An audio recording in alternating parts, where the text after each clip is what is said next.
What's up, everybody, and welcome to another episode of Business and Biceps. And you better wake your ass up, because on today's show, you guys came out in a huge crowd on the internet, sent us all kinds of questions, and they were hitting my IG like crazy last night. I've been sending them to John and sending them to Butt Life, and we are going to address as many as we can to try to help you guys out. We really appreciate male and female both coming out, and we got literally like 100 questions, so it was really cool, and there's a lot of great things that hopefully John doesn't blast you on. Listen, you're so politically correct, Corey. You know, male and female both. You know, you really are a renegade. I will tell you. I am. You're a fucking renegade, Gregory. You're a renegade. I'm a trailblazer, Johnny. I mean, yes, you're a trailblazer. You're fucking from Portland, dude. Hey, but honestly, though, on the real, we've been getting a lot of great feedback on the topics that, we've been discussing here, and just keep it coming. Like, keep sending us questions, keep giving us feedback. We That's both read our DMs all the time, and it's been really cool. So we're going to keep it rolling. I know, John, there was a huge debate last night. What do you think was happening? What's going on with the politics, Johnny? Well, our good friend, Mr. Trump, is, completely disrespected a entire city of Baltimore. He has explained that it's infested, and he doesn't understand why anyone would want to live there. And I think some residents took issue with that. Number one. Number two, a lot of people think that's undercover racism. That's not what I'm saying, but that's how a lot of people took it. So he is stoking the flames, and he knows that the Democrats are now going after each other. So I think he's throwing them some red meat to chew on, and he's just sitting back and watching it like a TV show. So last night, because the Democratic field is so large, I believe there's 20 people currently running for president on the Democratic side, they divided the debate into 10 individuals last night and 10 individuals tonight. And I got to say, from watching, like the headliners, if you will, last night were like Bernie Sanders, Elizabeth Warren were like the two big names. But coming out of it, man, I got to tell you this. I'm starting to dig on Mayor Pete a little bit, Pete Buttigieg, because the dude's he's like our age, number one. That's not why I like him, but when I hear him talk, he made a great point. Like I told you before the show, he said, man, if we were to fucking listen to a debate 30 years ago about these same issues, taxes, immigration, all this shit, we would hear the same shit. And none of it's come to fruition. So when you guys look at me as someone who is younger, served in the military, gay, whatever, and you look at me crazy because I'm coming with new ideas, well, you motherfuckers have been talking about these ideas for 30 years and not a goddamn thing has changed. So yeah. I like that outlook of like, listen, you can't do incremental change in this divided country. If you want to go in on change, it's got to be big change. Got to go big. You got to go all in. You got to go all in. Yeah. Yep. Yeah, I love that. Rachel talks about him quite a bit too, and it's I didn't watch the debate, but I will pay attention to some of the highlights. I get most of my news from Twitter, so I'll check out some of the highlights. But it's here's what I got to give Trump a little credit, John. This is what he does, though. He's the master. He creates this headline of correct. Craziness from Baltimore to divert any news and action for the Democrat side. It's interesting how he throws them seeds out. It's really he's a master of it, to be straight, because he's getting headlines when it really should be all about what they were talking about, and what most everyone is speaking about is still about what he said just randomly the other day. It's he does it on purpose, right? He does I give him credit on it. It's literally a master business publicity tactic, and he's the best at it. He is the best, and he's like a puppet master. And what I would be looking for if I was a Democratic voter is someone obviously who has good ideas on policy and all that. But beyond that, you have to look at someone, I think, through the lens of, can this individual stand in the fire with Trump. Is this person a fucking fighter? Because I look at Joe Biden as the front runner. Okay. Uncle Joe, Grandpa Joe, whatever you want to call him. The dude's older than fucking the Revolutionary War. Okay. Trump will fuck with his mind. And that guy's a walking gaff. I like Joe Biden. I think he was a good, whatever, vice president, whatever. But like, we got to look at somebody if we want a competitive race that can go toe to toe with Trump and ain't scared, period. And see, this is where the New York style businessman wins so big, Johnny, because of the cutthroat nature of Manhattan and the shit that he's done for all these years. And a lot of people, there hasn't been a ton of huge politicians that were big businessmen. A lot of times they're always lawyers or things of that nature. And I guess there has more recently, there's a lot of businessmen coming up, but this is where that stuff, the fight, dude, you know, the shit we go through, and it's not even close to that level of skyscrapers and all that shit. You're wired different when you're this way. And so when you're in a fight with a person that doesn't have it, it's different. The negotiations are different. People are usually a little bit better on the fly when they're entrepreneurs. Like, there's just certain things that, once again, I'm giving him credit on that comes from shit from back in the day that he's just a master at. And whether he's saying things I agree with or not doesn't really fucking matter. It just, he's good at this stuff, and you're fucked if you're not. And you don't have a big sack to fucking go at him, because he's a relentless dude. He's got his own way all these years by bullying the fuck out of everybody. That's what he does. The one thing I would say is, when it comes to media attention, you're absolutely, there's nobody I've ever seen that can manipulate the media like Trump. He's the best, bar none. But the jury is still out on the level of success that this man has had, because we have not seen his tax returns. There are multiple public bankruptcies. Okay, listen, a lot of people go bankrupt, they restructure, they do all this stuff, but we really don't know if this guy is just a licensing machine or he actually has built things. So listen, he knows. I think his greatest blessing is also his greatest curse. So I think his base loves the fact that he'll throw racial jabs. He'll blow the dog whistle. I think the other side hates him for it. But sometimes when you have a very strong skill, it is a blessing and a curse. So it'll be interesting. I think that's why he gets so mad at Mark Cuban when basically Cuban said he could buy him. You know what I'm saying? Like, exactly. Because that's dick on the table. That's like, motherfucker, what? Like, my money's real, motherfucker, come get it. And I think that's why. And Cuban talked about the competition between him and Trump a little bit socially, and how I think it was on that Men Who Built America show. I think that's where I saw it at, actually. And in that, I remember that, and Trump was fucking pissed. And usually when people act like that, it's because it's true. Right. Which makes sense. Man. So, all right, Johnny, I'm going to throw it to you first. I know we got a big group of questions. Yep. And have you thumb through and see one that kind of stands out for you. And let's get this thing started, man. Absolutely. So Corey Gregory, I can't really read this person's Twitter handle because it's long. But they're asking you the most effective approach of starting from scratch, broke to reaching your preferred way of life. Now, that's quite a question.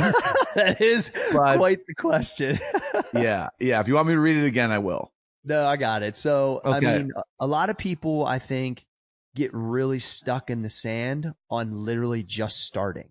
They look at, and I've had this question in person before, even with acquaintances. They look at the body of work of myself or a guy like John or any other buddy that's experienced any type of success, and they see it where it's at right now. And they just think it's so insurmountable, if that's the right word, I hope it is, that they almost are paralyzed to the start. And I've told people before, like, look, what you're seeing is not where I entered the game at. Everyone, that's why I love the old thing that I think it came from Rocky Balboa, or one of those quotes from the movies about, like, everybody's a contender. Everybody has a start. Everybody had to learn how to throw their first punch or take their first fight way before they were ever a champion or good or an expert at anything. So it's like, dude, a lot of people are here that are do fitness stuff. They're like, have another job and they want to be a trainer. Take one client. That's the first step. Get one fucking client, work part time and sell memberships like John used to, like get in the game. So like, that's how you start the process.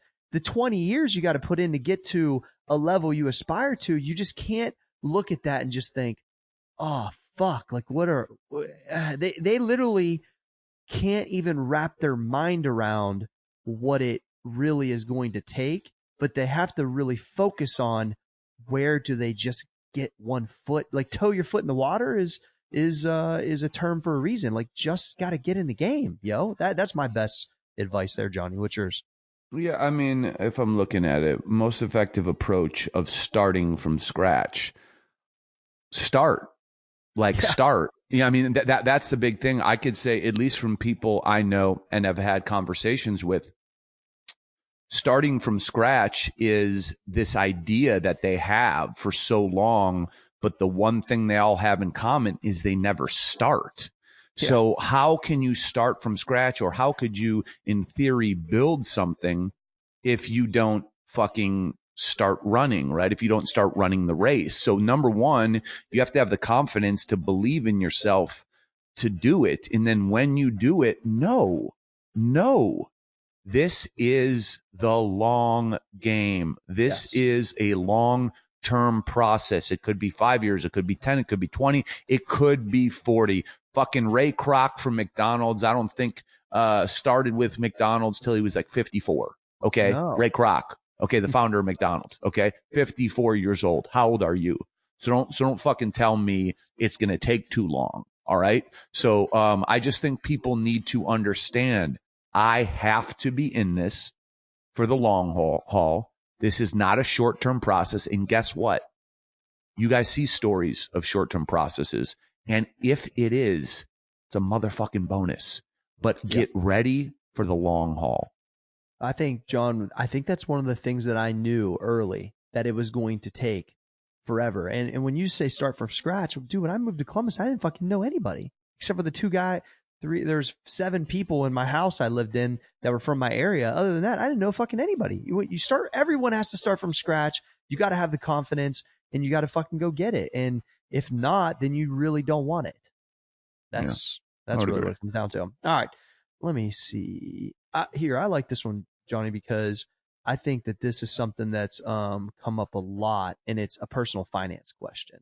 And I think a lot of people want to know, like, how much value do you put on personal finance, to your loan percentages, to your retirement, to real estate? Like, there's a lot of people that kind of like roll through life and don't really have this strategy and hope their company that they hope to get a job and be like kind of takes care of them. Like, do you have a process, or was there an age where you got fucking super serious about this and started putting some things in place? So which I don't think you'll ever do it, you kind of hang it up like that. Obviously it's all set in motion. Do you have kind of like some advice for this guy, Johnny? Yeah, I think that loans, if you have a reasonable to high level of income, I hate loans. I hate debt. I'm against it. But like most people, so most people just don't start there or don't have a high level of income. So if you want to buy your first home, for example, you have to take out a mortgage, which is normal.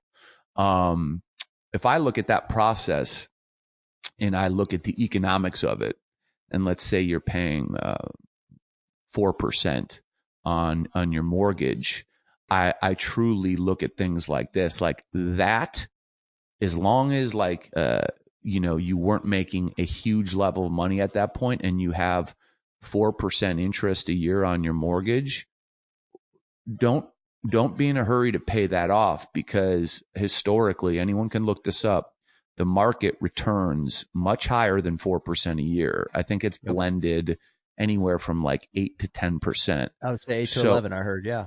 Yeah. So what I would say is it's math, guys. So you have a mortgage, you're in a hurry to pay it off. No. Just be in a hurry to make your payments on time so you don't fuck your credit. but understand that putting your money to work, right? You could put that money and pay off your asset, which is, paying off your mortgage, or you could put it in a place that returns, an additional 4 to 5% on top of what your mortgage is charging you. So you're actually making 4 to 5% more if you stick that money in the market as opposed to trying to pay off your house. So I'm a big believer in carrying a little bit of debt if you got into debt when you needed to get into debt. But listen, if you're making a shit ton of money, don't get into debt. Buy shit outright. You know what I'm saying? And I just want to have a caveat, because there's guys who invest a lot in real estate. And if you understand how to invest in real estate, that's when I am a believer in carrying debt, because you can essentially go take 20 grand and 200 grand, divide it by 10, you got 20 grand. You could go buy 10 properties and you can hold a shit ton of debt. But if you're educated on the market, you have 10 assets that are accumulating enterprise value. So in general, it's honestly situation to situation, man. And I don't want to run too long on this, but like for me, a single guy, I can be a lot more aggressive with my money. Like I can do things like I just talked about with real estate. But if you have a family, you have kids, if something were to go horrible, it would affect the school they go to. You have to operate differently. But in general, try to stay out of debt and don't be in a hurry to pay off your early debt. So Johnny, you have a lot of percentages that you talk a lot in percentages, and I think most people know that on the podcast. Do you have for a younger person that's coming into their first job, that doesn't have any investments, that might have a car loan, or, like they're just getting into where a lot of people make a lot of mistakes with the loans they take on because they put themselves in a bind because of the money they're making. Is there like a percentage on how much you should spend literally on your living expense to your car? Or do you have anything like that advice wise? I wondered, like, if you're making $40,000 a year, what percentage should you be spending on liabilities essentially? You know what I'm saying? I think you should spend what you do. And this may sound uber conservative, and maybe it is, and maybe it's why I've been able to accumulate some money, but you should spend what you don't notice. And what I mean by don't notice is basically like, it doesn't affect how you live your life. It doesn't affect paycheck to paycheck. It's like, okay, I went out and I'm paying $400 a month for this car, but like $400 a month that doesn't do anything to my bank account. Like I'm stacking chips. So like I'm a big believer for the guy who's just starting out. Drive a shitty car, man. Drive a shitty car. Live in a underwhelming place and be obsessed with your work, because that's how you're going to accumulate, wealth. Some of the most interesting people have read about are people who have like died, right? They've died as like high school English teachers, and their family found out that they high school English teachers that like drove like Ford Escorts or Honda Civics. Their family found out that they had like $5 or $6 million because they literally lived in like a 1-bedroom apartment, drove a fucking Honda Civic, and they just stacked their chips. You know what I'm saying? It's like, I really think we have a problem in our society with, I have to let someone know how I'm doing right now. I let them know through my homes. I let them know through my cars. I let them know through my jewelry. So people need to know. No, go the opposite of that. Drive the shitty car and stack your chips, because then bro, you go to bed every night when you put that head on the pillow secure. You feel good. You are safe. That's honestly my advice. So from a percentage standpoint, I can't even put it like that. It's just like spend what you don't notice, man. Yeah, I like that whole concept of it doesn't affect your lifestyle or your saving. You know what I'm saying? Like if you have a X amount that you want to save towards a goal of, so much per year or per month. And if you don't have something set up like that, you need to, because I look at it like this. I remember when I started doing my IRA, when I was a personal trainer, I think I put away like $50 a month, John. Like it was like super low, but I was just trying to get into that. But it's what you could do. right? Exactly. I was just trying to get in the habit of doing it, right? Because Right. my family didn't have retirement plans. Like, Right. dude, my dad got laid off at the coal mine so many times. My mom never really had any type of money. So it's like, this was not things that were talked about. Like, I take my kids to the financial planner with me and showed them when I bought their stock, what, at Christmas last year and how it works. And I update them on if it's up or down and the reasoning. And like, I'm trying to like change that pattern of a better financial IQ. And I think when I have taken on liabilities, whether it's cars or houses or whatever, I could not be laying awake at night thinking, oh my gosh, can I make that payment? Like that's not how you should be making decisions. It should be, I got this because I have a surplus of this amount. And I think that's really good advice. And I think there's a lot of people that struggle with this because they think, oh, well, I'm not going to start yet because I only got $50. Right. And it's compounding, right, John? That's the best percentage game of all time. The sooner you get it in, the better you're going to be off. Yeah, and dude, in closing on this, all I can say is it's a mindset, and I take myself back to a day that I'll never forget where I got like my first real large sum of money, and what I noticed about myself was that I was really calm. It was like any other day, right? Like, so I got this large sum of money and it was just like any other payday. And I didn't think about homes, cars, jewelries, women, clothing. I just thought like, okay, cool. Like, okay, I'm stacking chips. So I think there's this mental shift or mental place you need to be in when you start making money that looks at it exactly like that. It's like, okay, I just got security. I just have insurance for my lifestyle. Not I have the ability to go pay for a Lamborghini. No. I just got insurance and that feels great, bro. It feels fucking great. So I think it's just that it's adjusting your mindset and trying to almost quiet down culture because culture pushes us to try to show. Think about this, Johnny. I know we need to go to another one is we have, as entrepreneurs, we have labeled no security because we don't have a 9-to-5 paycheck, right? We create our own money. So it's like when you acquire wealth, that's the first time you start to kind of feel like, oh shit, like if I quit tomorrow, if John Fosco quits working tomorrow, he's gonna be fine.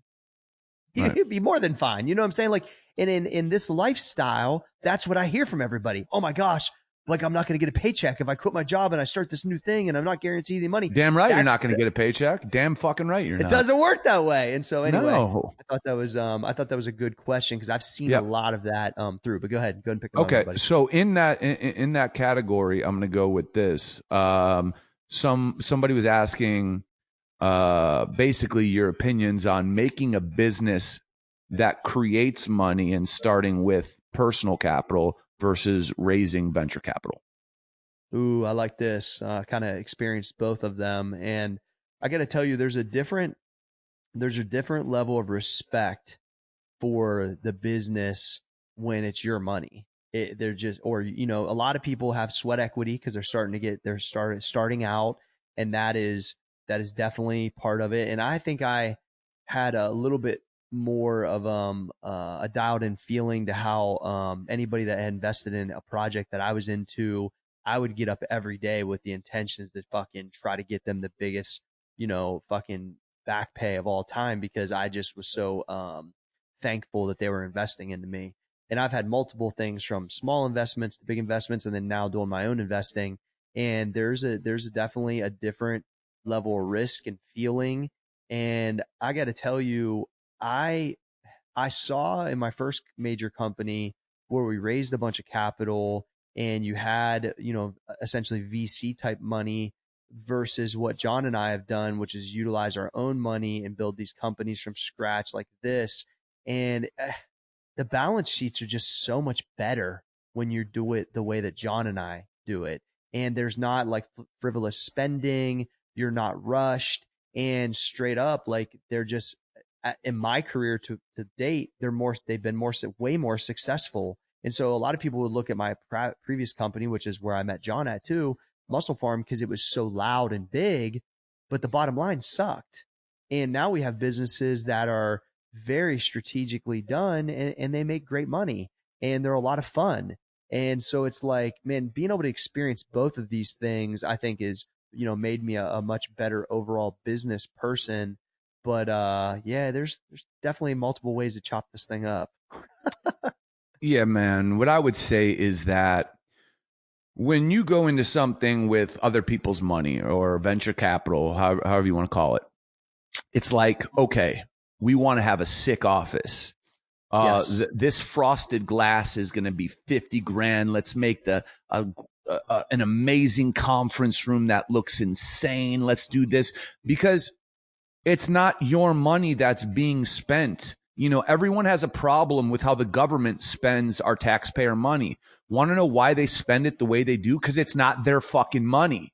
It's ours. Why are people outraged about how tax money is spent? Because it's their fucking money that we pay every year. So it's the same thing in business. When you are not writing the check, dude, if I'm writing a check for frosted fucking glass and my business isn't profiting, whoever brought up that idea, I will slap the fuck out of them and kick them out the fucking door, because you're fucking frosted glass at 50,000 and my debt, they're incomparable. You know what I'm saying? But that's how these fucking Silicon Valley fucking, I live in the bubble type people fucking think. And of course, Silicon Valley's produced some of the greatest companies this country's ever seen. But dude, the percentage is so fucking small. I recommend everybody puts their money to work or goes out and personally borrows from someone in a note with an agreement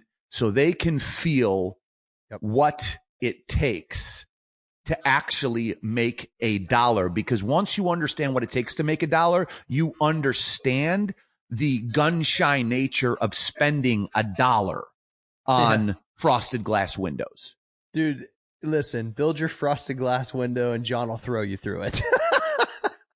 I've done that before, actually. I believe that you probably actually did that before. So seriously, you probably did. Yeah, I would. I can't talk about it on the mic, but kind of in this this area, the question that I get a ton, and we've talked about, but I want to go a little bit deeper on, is the stress. This guy's saying the stress scares me of instability of becoming a company owner. How did you overcome it?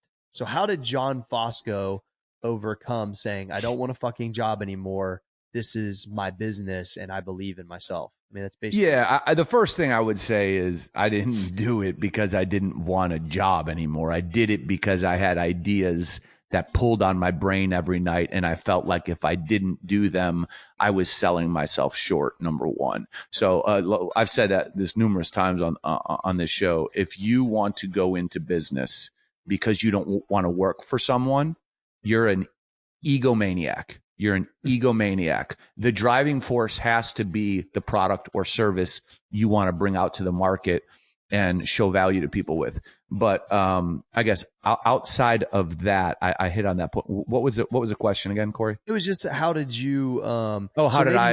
And maybe the answer is you didn't have to overcome it. I don't know. Well, no, I'm not a bitch, right? No, I'm not a bitch. I'm not going to sign up for something. How many people know companies, great companies, that were built in fucking 3 months, that were built in 6 months, that were built in a year, that were built in 3 years? There's not too many of them. So if I'm going to start a business, I know I'm signing up for something that's long fucking term. So how am I going to sign up for something and then step back and talk about how stressed I am? Did I think, or do you think it's fucking easy? If it was easy, goddamn, I've said this so many fucking times. If it was fucking easy, everyone would be rich. Everyone would have a great job. Everyone would have money, but people don't.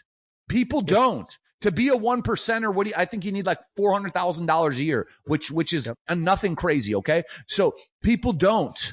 Why don't they? Because they think of things like that. Like, oh, how do you deal with dude, if you want to work a job and not own a company and not deal with that kind of stress, dude, I respect the fuck out of you. I don't think I'm better than you. I never will, ever. But if you want to start a business and you want to talk to me about how you deal with the stress, you're just a fucking pussy. You're a pussy. Because, dude, it's hard. It's hard every fucking day. I got money, and it's fucking hard. Every fucking day it's hard.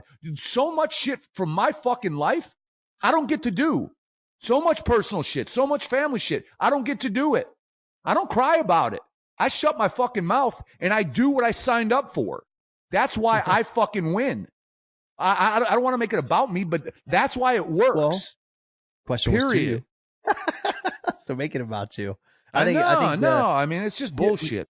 Here's something that you've said multiple times, and I would agree with John, is that this is something that maybe also isn't taught, or maybe also might not be able to be learned. The instability in learning on the fly and being okay with the unknown is something I've always kind of been okay with. And so like it's hard, and I've been stressed to where I've had fucking migraines before and I couldn't sleep and dealing with crazy adversities and all of that. But the baseline of like, I signed up to do this. I know it's going to take a long time. I have to work really hard. And no, I don't know where my next dollar's coming from. That right there, that statement makes people fucking freak the fuck out. But what I knew about myself, and you know about you, John, is I'm confident that I can then create that dollar from my ideas and my work ethic. And that instability, although I don't love it, I know that it's part of it. And I think that that is something that's very entrepreneurial and is a very distinct like part of like this life. That's why when I see motherfuckers at Starbucks that don't have a company and put CEO in their bio and entrepreneur, but they never made $1 and they don't even barely have a website, this shit fucking bugs the shit out of me because this shit ain't easy, like John said. And no, not everyone should have that title, but that's why that 1% does exist. Like if you're not in that 1% or you're aspiring to be in that 1%, that's really where the numbers start to show whether you got real skills or not. I mean, that's just the fucking truth, bro. So I think that I like how we both weighed in on that, Johnny, because that's a fucking, it's fucking bullshit, bro. Hey, I put it this way, in regards to what you just said, you know, I'm not a big social media guy, but I saw somebody, I don't know who the fuck it was. Someone I follow on Instagram posted a video, and it was so funny, but so relevant about online entrepreneurs and their behavior. And it literally forced me to change my Instagram bio. I took the word entrepreneur out of my Instagram bio because of it was satire. It was funny, but it was so accurate. And I was just like, you know, like this is becoming a joke. So whatever. I just think people fake it a lot. So okay, let's move on. Corey, hard truths everyone needs to hear about life. Philosophical quotes, values into daily life. So it sounds like this gentleman was just asking hard truths that people need to hear about life. Like, what would you say is a hard truth everyone needs to hear about life? Yeah, I talk about this with my kids already, and any of the younger people that around me that I'm kind of mentoring or helping or whatever it is. And I just let them know, like, you guys see how I operate now, but you got to realize, back to the other question, when I got here, I didn't know anybody and no one gave a fuck about me. No one gave a fuck. Like, and honestly, the shit I was spitting, probably leaving home about the things I was going to do, I think most people probably wanted to see me not fucking make it happen, to be straight with you. And I still think they do. So here, check this out. Most motherfuckers don't want to see you win. Fact. Most motherfuckers don't believe in themselves. So that's why they think that about you. And straight up, like, the world doesn't give a fuck about you. Like, and on top of that, the competition in this space is so like ridiculous, and it's only getting more because everybody wants to fucking do it. Like, you've got to hone your skills at a level every day that's obsessive. So you must be an obsessed, crazy all the people that are around me think I'm nuts, but I have to be that way if I wanted to win at any level at this game. And so, like, motherfucker, when you come out of high school, no one gives a fuck. And guess what? No one's going to fucking pay your bills. That's the other way I think about it. Tomorrow, look, John Fosco and I do great things together, but John's not responsible paying my bills. Like, if I need a loan, would John probably give it to me? Yeah, maybe at like 7% interest. But maybe 11. I'm just fucking with you. But at the end of the day, what you have to know is, look, your parents can support you or not support you. Your friends can support you or not support you. But no one really fucking cares. You have to care about yourself, and that's the way it is. And most people want to see you fail. That's the hard fucking truth. And I think about that every fucking day when I get up and I fucking go forward in this thing about or this business or that business, that these motherfuckers want to see, they want to be able to say, I knew it. Like, he's not that much better than me. And I don't think that I'm better than anyone. I'm just trying to do better for my family and try to make people better along the way if I can teach. That's it. So I don't think I'm better than you. I just want more for me and my family. That's it, motherfuckers. Yeah. I mean, if you want to talk about, I don't know how hard of a truth this is. But, give it to him, John. No, but this is something that my mom reminds me in many situations, and it definitely applies to business, is if you take this statement, it's not about you, and you apply that to so many different facets of life, business being one, you will have such a greater understanding about the larger goals at hand. You know, how people can maximize a team, how you really can work with people and not be stuck on yourself as the brainchild of things, how you can allow other people to bring ideas. And you guys got to understand, a great businessman doesn't let people win. He allows ideas to win. Ideas win. People don't win. It's not about the person. It's about the idea. And when you take yourself out of the equation, you allow a 20-year-old all the way up to a 70-year-old or whatever, I'm not even putting a cap on it, to bring you ideas. And when you do that, that's how you grow something. That's how you grow a business, is by fresh ideas, not by liking somebody. Oh, I like this guy. I like this gal. I'm going to promote them. No, what is their output, right? So if I make it about me, then I'm making it about the people I like. If it's not about me, the most qualified people win, man. The best ideas win. And that goes for me too. So I have to put all this pressure on myself, which I live with and I love. Dude, hey, it's not about me. It's about what I can do. And it's about what I can do for a customer base. It's about what I can do for partners. It's about what I can do for my financial future, right? So it's not about me. And I think a lot of people, especially who have some form of power or success, they like to make it about themselves. Yeah, well said, Johnny. Yeah. I got a good one. I think that I'm really excited to hear what you got to say. And Sure. I see this a lot on my Instagram, a lot about how to deal with breakups. How do you move on, Johnny? How do you go for? John Fosco, when your girlfriend breaks up with you, do you quit all your businesses? How do you move forward with laid? What? What did you exactly. question? So how to deal with breakups? No, what I just said was kind of. I heard you. So that's kind of. So how do you deal with breakups? I think it's we talk about living in present time, right?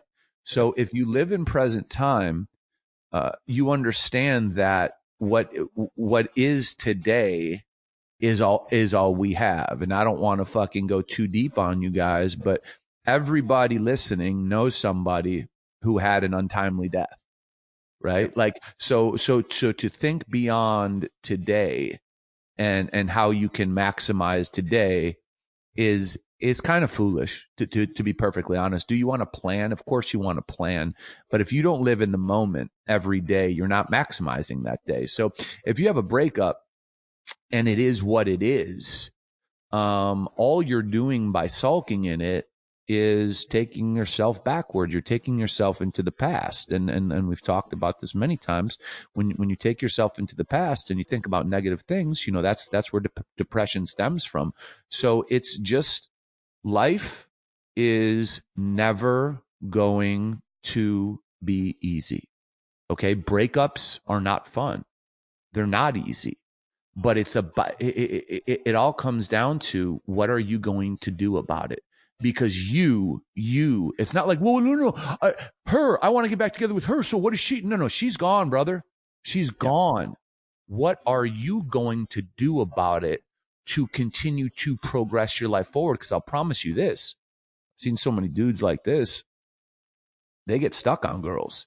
And for as long as they're stuck on a girl, they're stuck in that period of time. So if a dude's stuck on a girl from 24 to 25, when he turns 20, when he turns 26, he's emotionally still 24 because he has not allowed himself to grow and mature and experience life. So you just have to say to yourself, what am I going to do about this? And the answer cannot be, I'm going to get her back if she pieced out. And vice versa, male to female. It's just, guys, acceptance in life is one of the hardest things. Accepting what is and hard truths, dude, that's one of the hardest things in life. But if you get good at that, if you get good at accepting things that hurt, you will be a force to be fucking reckoned with. Yeah, that's like a high emotional IQ, right, John? To be able to just say, hey, or not even high. It's just like, it's just having like, what's the word I'm looking for? Like, almost like people get so wrapped up in that sulking, which I think is that's the proper word for sure. Sure. That it hinders their success past that point, which was a great point you said. And on top of it, that it dominates their mind so much that guess what? This person didn't want to be with you anymore. I know that fucking hurts and that sucks, but I used to think about this back in the day. Like, if they don't want to be with me, the fuck am I spending all this time? They had me. And if they don't want me no more, then why am I going to chase after and try to always live up this? Like, no, it's not the right person. Listen to me, everybody. Most people pick the wrong people to be with.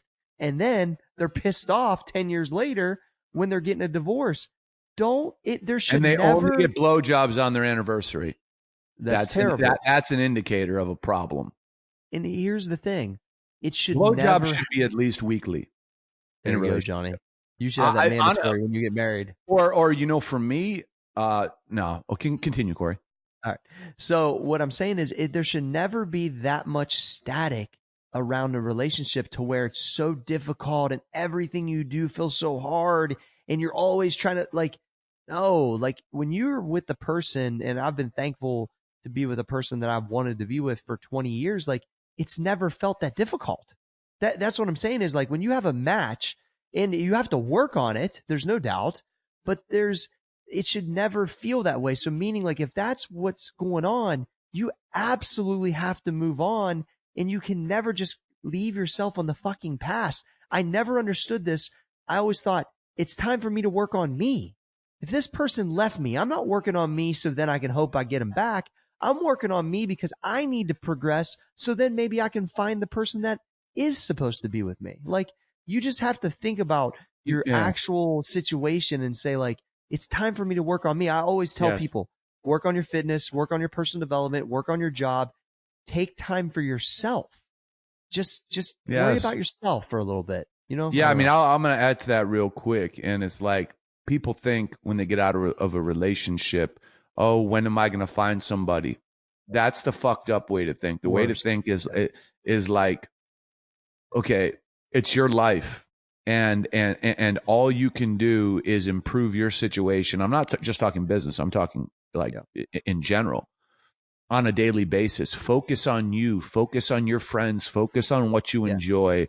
And if someone comes along that this is how I would describe it, is just easy to be around. It's just easy. They're not pulling on you and you both enjoy, like it's better when you're both together than apart, and it's easy. You don't have to try. Then go with it, but don't search for it, because when you search for it, what you do is you make a false choice. You say, okay, there's a girl that's willing to be with me. I'm going to grab her and this is going to meet my timeline. That's how people get fucked, bro. Yeah. I agree, Johnny. And I think Yeah. that all these topics were going to be, I think, really helpful for the listener, man. This was a solid, because there was a lot of personal and business mixed together in this thing today. I thought it was really good, Johnny. Yeah, it's solid stuff, man. Solid additions from the listeners. Absolutely. So hey, keep sending your questions. I got a batch more of them that I'm gonna save for another episode. But I really believe that there was a lot of value here. Make Corey, sure you share. you do Twitter polls still, right? I do. Yeah. Okay. Can you do a Twitter poll for me? Of course. Okay. What is so it, here's the Twitter poll I want to, based on our last question. If Okay. you've been in a relationship for more than 1 year, how many times a week do you get head? I don't know. No. I'd be willing to bet the people who get head the most in your Twitter poll are in the happiest relationships. I would bet my life, because that means I would bet my life. I'm telling you. I'm fucking telling you. The numbers will support it. The numbers, John is an analytical the numbers mind. will support it. Oh, I fucking love it. Wow, it was really good episode. All right, Johnny Foss, go ahead. Gregoria. Yes. Okay. We'll go to it. Yeah. Can the podcast be stopped? The podcast can't be stopped.